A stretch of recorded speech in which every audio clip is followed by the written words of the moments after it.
My name is Miss Kinsey, and I'm a librarian here at the Dell Rapids Carnegie Public Library. And today I'm very excited to share with you a couple of fun stories about sorcerers. Now, sorcerer, witch, wizard, those kind of words are sometimes interchangeable. Oh, that was a very big word. Do you guys know what that means? It means that you can use one word in replace of another word.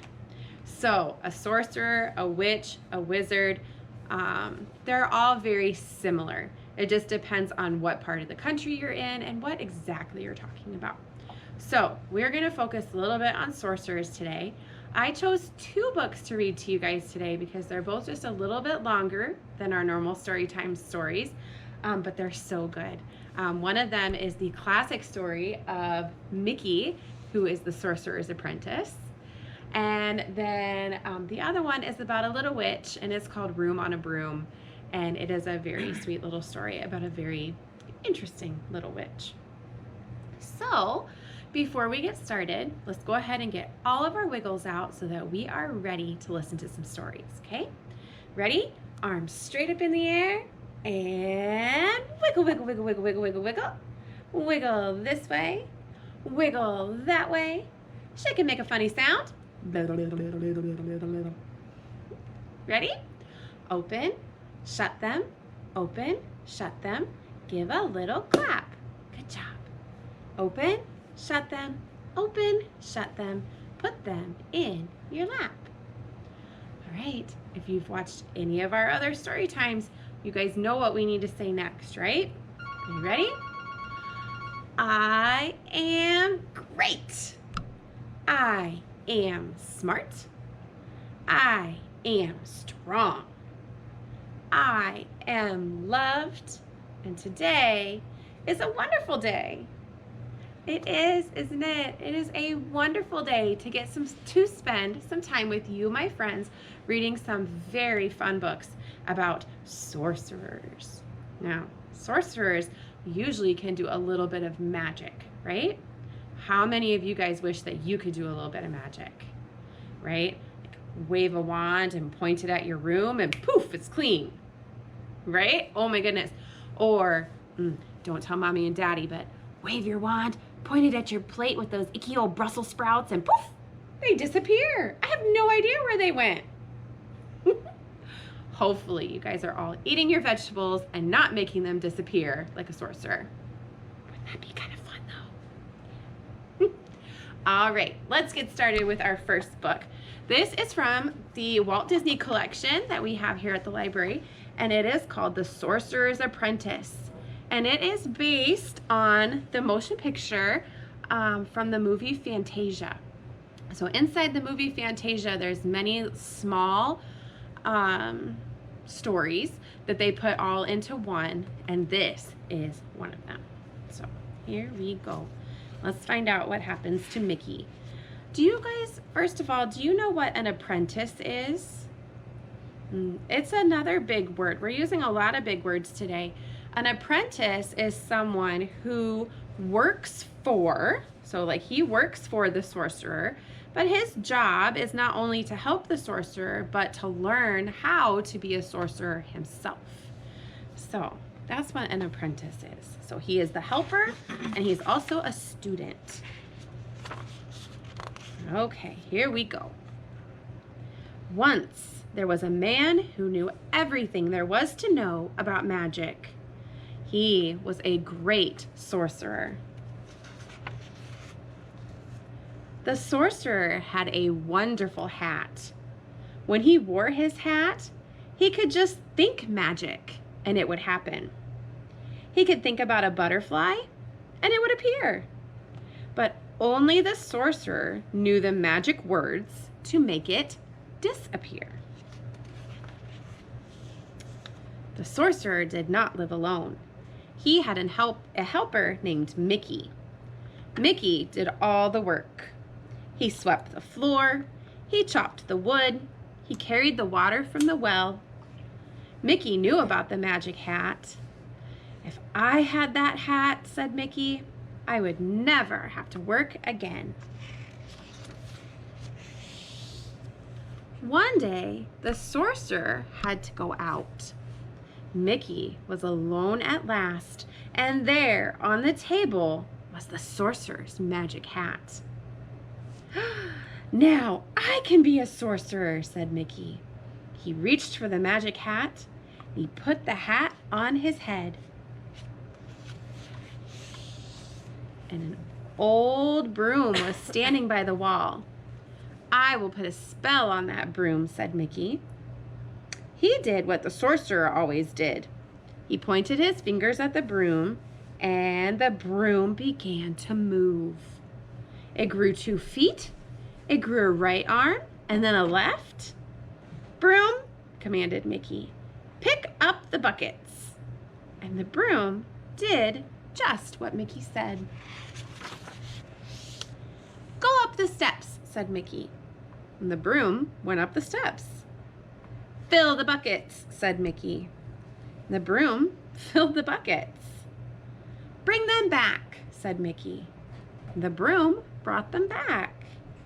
"Pour the water," said Mickey. And the broom poured the water. Very obedient broom, right? Mickey danced around the room. "Magic is easy," he cried. "I will never work again." Then Mickey sat down in the sorcerer's chair. "Work, broom, work," he said. While the broom went on filling buckets and pouring water, Mickey fell asleep. He dreamed he was the greatest sorcerer in the world. Suddenly, something cold and wet woke him up. It was a splash of water. Another splash knocked Mickey out of the chair. Water was everywhere. The broom was flooding the room. "Stop!" cried Mickey. "Stop, broom! Stop, I say!" But the broom did not stop. Mickey pointed a finger at the broom, but the broom kept going. He held out his arms, but the broom pushed him down. He grabbed the bucket, but the broom held on tight. Wasn't there any way to stop the broom? The axe! Mickey grabbed it. He chopped the broom into bits. "Well, that's over," he said. But it wasn't over. Something strange was going on. The bits of wood began to move. The bits of wood turned into brooms. All new brooms with feet and arms and buckets.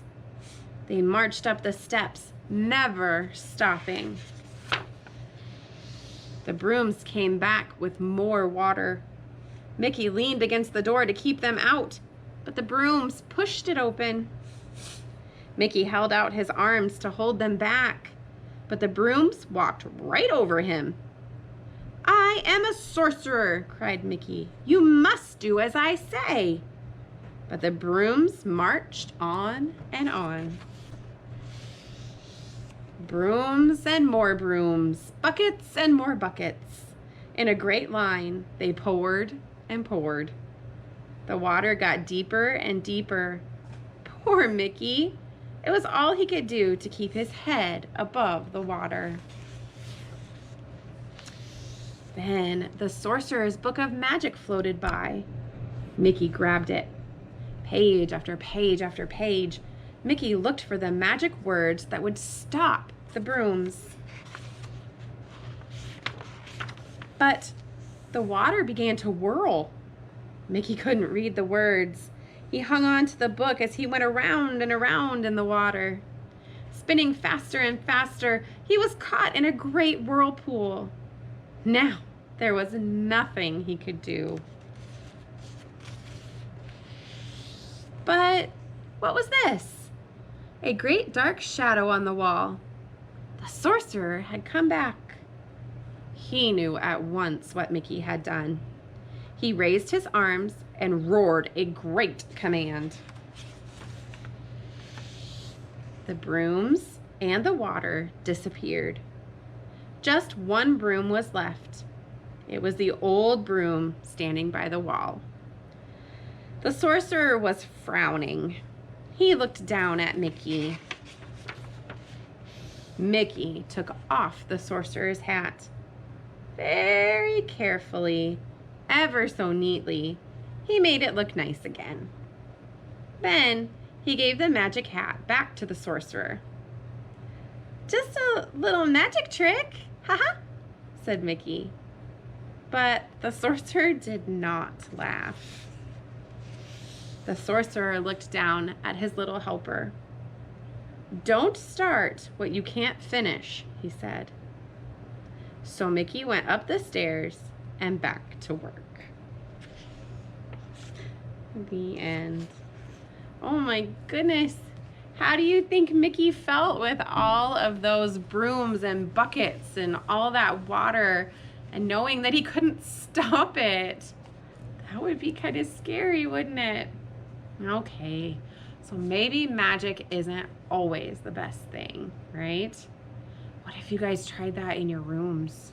Oh my goodness. Everything would be flooded, wet and soggy. It's just better to do it yourself, I guess. All right, so before we read our next book, let's stretch our bodies a little bit so that we are ready, okay? Arms straight up in the air.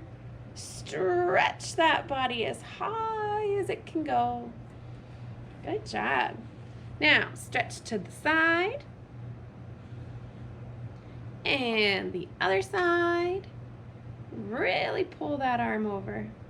Good job. Now, arms straight out, palms up. Stretch this way. And that way. Pull your arms in. Give yourself a big squeeze. You guys are doing such a great job today. All right. So the little finger play that I have picked out for today is kind of a silly one. And I'm just trying to remember the words right now while I talk to you. It's about a little witch who has an itch, right? So our little witch, she has an itch. Where is her itch? Little witch has an itch right on her hand. It's your hand, it's your hand. Good job. Little witch, she has an itch. Where, oh, where is our little witch's itch? The witch's itch is on her head. It's your head, it's your head, it's your head. Come on, little witches. Little witch has an itch. Where, oh, where is our little witch's itch? Little witch's itch is on her tummy. Good job. It's your tummies, it's your tummies. Little witch, she's got an itch. Where, oh, where is our little witch's itch? Our little witch's itch is on her toes. Get your toes, get your toes, get your toes. Good job, good job.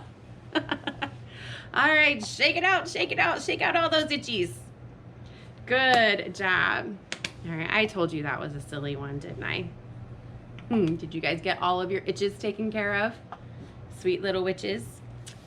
All right, so our next and last book is called Room on a Broom. It is a very sweet story by Julia Donaldson and illustrated by Axel Schaefer. Now, it was very hard to find books about witches that didn't also have to do with Halloween, because that's kind of how we think of witches, right? We associate them with Halloween. But this is a nice little story about a witch on her broom. It looks like it might be a very windy day. Look at everything flying through the air. All right, there's our little witch friend. Let's see what happens with her broom. The witch had a cat and a hat that was black and long ginger hair in a braid down her back. How the cat purred and how the witch grinned as they sat on their broomstick and flew through the wind. But how the witch wailed, and how the cat spat, when the wind blew so wildly, it blew off the hat. My goodness, have you guys ever been outside and the wind has been so bad that it blew your hat right off your head? I have. Down, cried the witch, and they flew to the ground. They searched for the hat, but no hat could be found. Then, out of the bushes, on thundering paws, there bounded a dog with the hat in his jaws. He dropped it politely, then eagerly said, as the witch pulled the hat firmly down on her head, I am a dog, as keen as can be. Is there room on the broom for a dog like me? Yes, cried the witch, and the dog clambered on. The witch tapped the broomstick, and whoosh, they were gone. Over the fields and the forest they flew. The dog wagged his tail, and the stormy wind blew. The witch laughed out loud and held on to her hat. But away blew the bow from her braid, just like that. Look, there it goes. Uh-oh, our pages are stuck together. That's not good. Down, cried the witch, and they flew to the ground. They searched for the bow, but no bow could be found. Then out from a tree, with an ear-splitting shriek, there flapped a green bird with the bow in her beak. She dropped it politely and bent her head low, then said, as the witch tied the braid in the bow, I am a bird as green as can be. Is there room on the broom for a bird like me? Yes, cried the witch. So the bird fluttered on. The witch tapped the broomstick, and whoosh, they were gone. Their broom is getting quite full, isn't it? Over the reeds and the rivers they flew. The bird shrieked with glee, and the stormy wind blew. They shot through the sky to the back of beyond. The witch clutched her bow, but let go of her wand. Down, cried the witch, and they flew to the ground. They searched for the wand, but no wand could be found. Can you guys guess which animal is going to find her wand? What do you think? Let's see if you're right. Then all of a sudden from out of a pond leaped a dripping wet frog with a dripping wet wand. Did you guys guess it? Yeah. He dropped it politely, then said with a croak, as the witch dried the wand on a fold of her cloak, I am a frog as clean as can be. Is there room on the broom for a frog like me? Yes, said the witch, so the frog bounded on. The witch tapped the broomstick, and whoosh, they were gone. Over the moors and the mountains they flew. The frog jumped for joy, and the broom snapped in two.